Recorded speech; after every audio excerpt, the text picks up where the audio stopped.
ऐसा क्या चल रहा था समाज में जिससे बदलना इतना जरूरी हो गया था? देखिए, उस दौर का समाज ना कुछ ऐसी कुरीतियों से घिरा हुआ था जिनके बारे में सोचकर आज भी रोंगटे खड़े हो जाते हैं। जरा सोचिए, सती प्रथा, जिसमें एक विधवा को उसके पति की चिता पर जिंदा जलने पर मजबूर कर दिया जाता था, या फिर बाल विवाह, छोटी छोटी बच्चियों की शादी, और तो और जाति के नाम पर इतना गहरा भेदभाव और छुआछूत कि इंसान को इंसान नहीं समझा जाता था। अब ये जो प्रथाएं थीं जिन्हें सुधारक सोशल ईवल्स कह रहे थे, ये कोई ऊपरी चीज नहीं थी।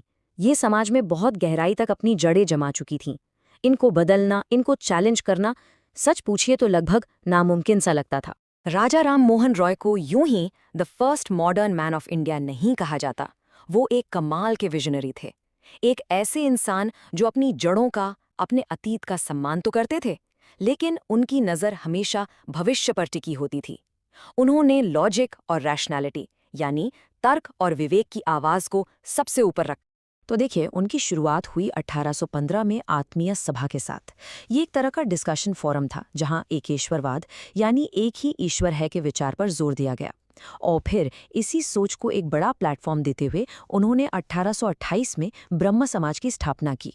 इसका सीधा मकसद था हिंदू समाज को अंदर से सुधारना, और सबसे बड़ा निशाना था सती प्रथा जैसी अमानवीय कुरीतियों। अब राजा राम मोहन रॉय के बाद भी ये आंदोलन रुका नहीं। देवेंद्रनाथ टैगोर ने इसे आगे बढ़ाया, और फिर केशव चंद्र सेन एक बहुत बड़ी आवाज बनकर उभरे।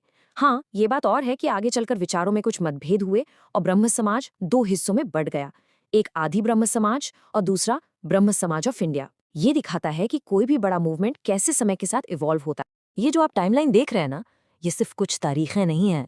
ये उस क्रांति की कहानी है जो धीरे धीरे पूरे भारत में फैल रही थी। 1867 में प्रार्थना समाज, फिर 1875 में आर्य समाज, एक के बाद एक अलग अलग संगठन सामने आ रहे थे, और हर संगठन अपने साथ एक नई उम्मीद लेकर आ रहा था। ब्रह्म समाज पर वेस्टर्न विचारों का थोड़ा असर था और वो हिंदू धर्म को अंदर से रिफॉर्म करना चाहते थे। वहीं दूसरी तरफ स्वामी दयानंद सरस्वती का आर्य समाज वेदों की ओर लौटो का नारा दे रहा था। उनका मानना था कि असली ज्ञान वेदों में है और बाद की सारी परंपराओं को खारिज कर देना चाहिए।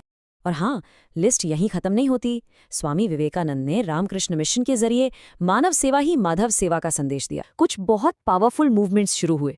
इस लड़ाई के महानायक थे ज्योतिबा फुले, जिन्होंने सत्यशोधक समाज बनाया, पेरियार, जिन्होंने सेल्फ रिस्पेक्ट मूवमेंट चलाया, और फिर महात्मा गांधी और डॉक्टर BR अम्बेडकर, जिन्होंने दलितों के अधिकारों और छुआछूत के खात्मे के लिए अपनी पूरी जिंदगी लगा दी।